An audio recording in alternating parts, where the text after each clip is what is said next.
Jeff's work. Lots of other great guys, friends of mine, that I appreciate their talent, I appreciate their work, and I appreciate the fact that they can't get a leg up. So if I can do something to help that, great.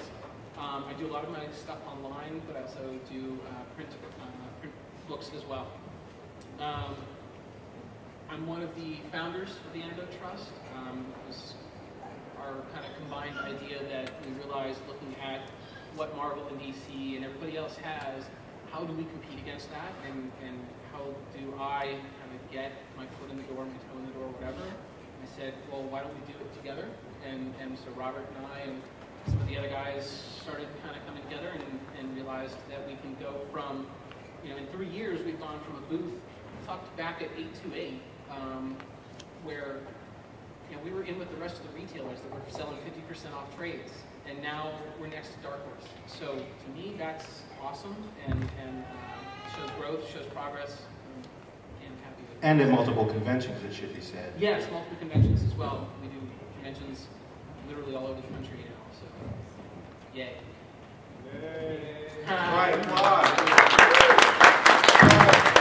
I am Spartacus, that's exactly right. Hi, my name's Robert Roach.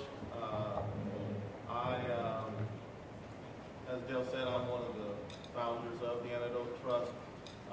That just means that I sleep less than some of the other folks here, but that doesn't mean that I get more bennies than everybody here. As the idea that it is a collective means that we're all true citizens of the cooperative, and I like to go at it from that perspective. Some people have said some nice things about the books I do. I appreciate what they've said, and sometimes people make too much of my doing everything myself.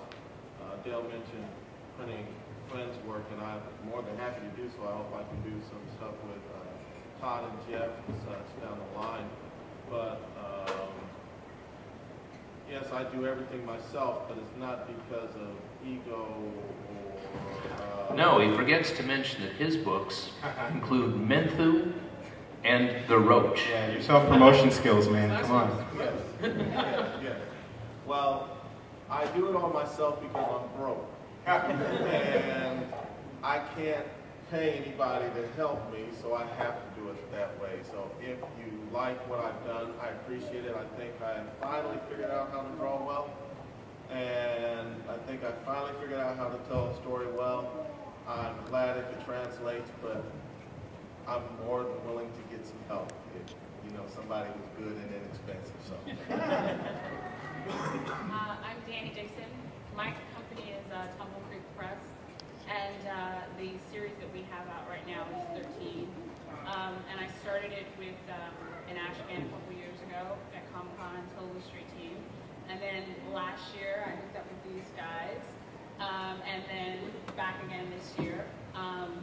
And 13 started with just the comic book, and now we have trading cards and t-shirts and and a bunch of other stuff coming down the line for it. And there's trailers and all this other stuff. So it's independent also means you get to decide what direction you want to go. There are absolutely no rules and no limits except your budget and your imagination. And you can even work around your budget if you have enough imagination. So. Absolutely. Bingo. Absolutely. My name is Lance Stahlberg. I'm actually not a member of the Antidote Trust itself. I am the director of Haven Distributors. I started out as a self-publisher with a company called Grove Wolf Entertainment, and I got some first-hand experience with, with the opening comments, how much of an uphill battle independent companies have trying to get shelf space in stores. There wasn't a real viable alternative that I saw for getting good quality independent comics into stores. So I got into the business with the mission of trying to help other companies, again, with good quality books that deserve to be out in the stores, giving them the exposure that they deserve. And I'm happy to help out all of the companies represented here. They're the kind of books that I like to carry.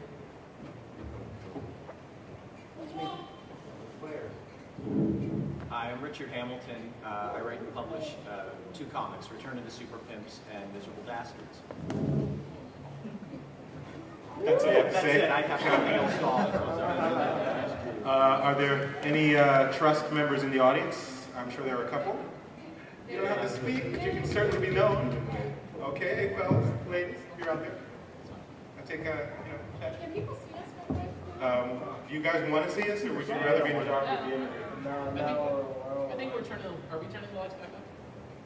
Well, we had all this interesting stuff to look at now. That's Yeah, fine. you said that because that's some of your Okay. lights up there. We are the last panel, so I don't know how long we've got. So I like to get the ball rolling a little bit. I don't need to be up, but let's get to it. Guys, last year we had a pretty good house. Looks like we got a pretty good house this year. You want to talk about how you got started, or do you want to get into what you're doing right now? Now. Okay. Danny, I think you should be up. You started, I think, as you said, kind of small, but you've had a lot of, I think, incremental growth, and it's been steady incremental growth, which is one thing I think a lot of self-publishers don't often have a stomach for. Like they'll take a hit and think, oh, that's it for me, and then they don't come back, or something doesn't come from the first window, they don't even look at the second window. I think your experience would be good. Well, it's been a constant battle between production, which is just getting out books, marketing, which is future sales, and present sales. And you'll go to a show and you might get sales, but if you go to a big enough show, then that might cut into your budget. So then you could have put out another book, and then it's a constant battle between what do you do, because if you never put out books, you can't build a following. But if you don't get your face and your book and your title out there, then no one knows to buy the stuff you just put out. So it's a constant battle for that. And Tumble Creek, we officially started getting distributed with Haven a few months back. Yeah, a few months back. And so that's, and I just took a trip to the Southeast. I went to 3 states, 11 cities. And when I was in Orlando, I was literally going, so do you have the Haven catalog? Because everyone wants to know, like, oh, is it in Diamond? It's like, no, there are actually other distributors. Well, there didn't used to be. And were, and there so weren't. it's a matter of educating Very much so. the retailers, and the retailers are going to educate, the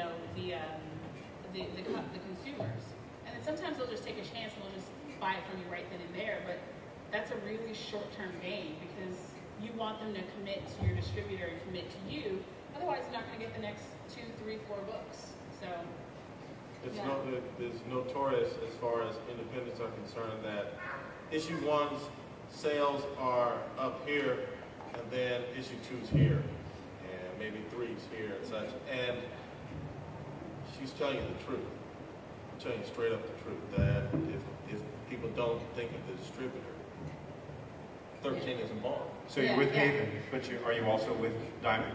no, I'm not. But I still haven't approached Diamond, quite frankly. I mean, they keep changing their minimums. They keep changing their minimum for amount of stores, the minimum for amount of dollar amount, and I haven't gone there yet. And I'm not someone who believes that because everyone's done something or everyone's telling me I should do something, it's the way to go. If I look at the numbers and it doesn't make sense to me, and Haven's structure, and I'm not just saying that because Lance is right here.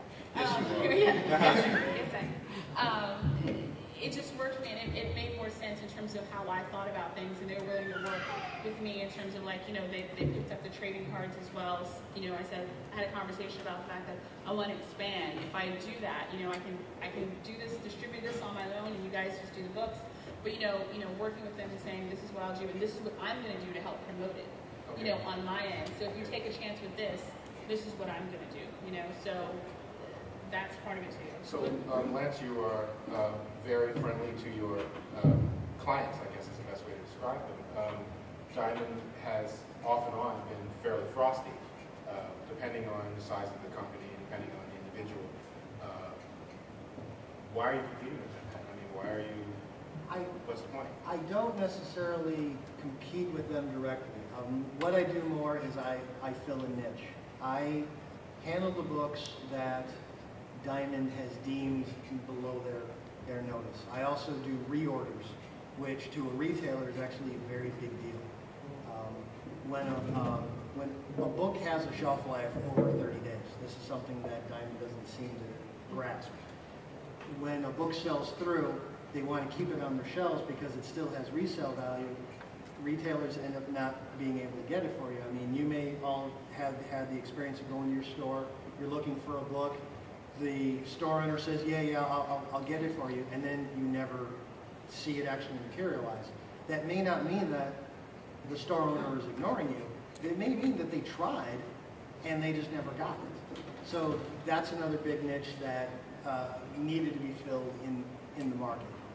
That said, I have been bringing in some larger companies as well, and I do treat them all as clients. Whether you're a retailer or a supplier, no matter how big or small, I treat you like a business partner, because all three of us, the creator, the distributor, and the retailer, we need to work together.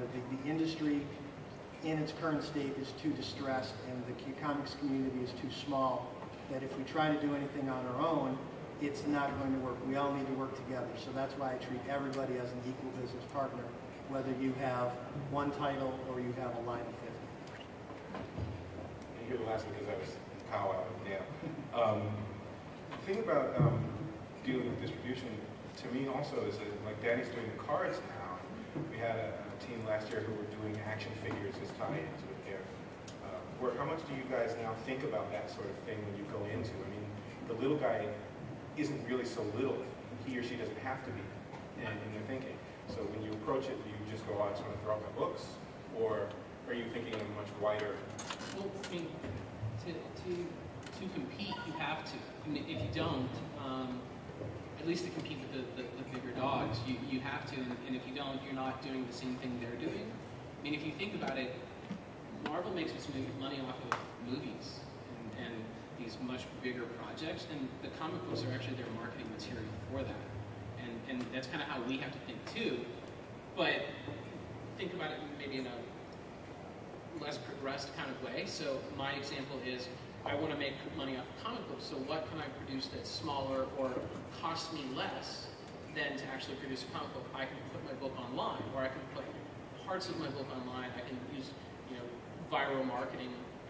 I don't necessarily believe in viral marketing. I think that it's kind of cliche and this box term that encompasses a lot of things that don't really exist and are harder than people would like to believe they are.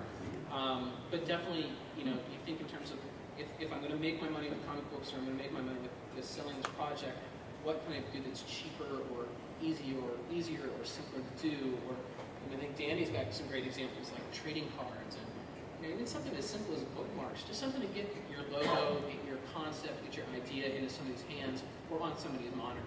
I mean, that's the way I think about it. And speaking of that, one of the benefits of the Antidote Trust is that it does give the indies better placement, like the booth this year, and going to WonderCon, going to Comic-Con, that they are getting things. Richard, didn't you auction one of your books recently? Yeah, thank you, Paul. Hey. Yeah, Miserable Dastards was just optioned to be a feature film, and the producers I met through Dale Wilson of the Antidote Trust. Congrats. So yeah, so it's it's not just about sharing. Oh, I used this printer. You should check them out, or different contact. I mean, it extends beyond that, and it's a.